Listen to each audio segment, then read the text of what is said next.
Is luxury jewelry worth your money? These Louis Vuitton earrings are priced at 61,000 rupees. And I have decided to break down its components to determine the actual cost of these earrings. Let's reverse engineer these. The product description says metal with gold color finish and crystals. But the base metal is not specified. Gold color usually means gold plating, so the metal is most likely brass or stainless steel. Firstly, it's not specified where it's made. Suppose in India, the base manufacturing cost for brass earrings ranges from 70 to 120 per pair, and stainless steel from 120 to 200. Even with the highest quality micron gold plating, the total production cost would be roughly around 300 to 700 per pair.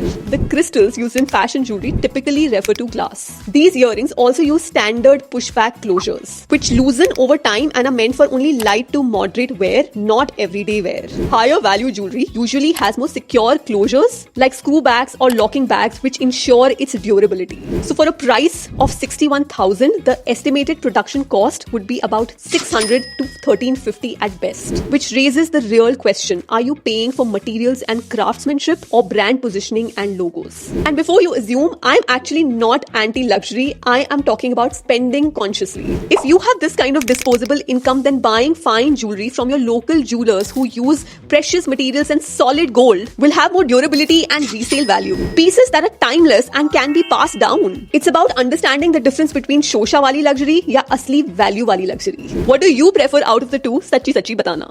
Bye.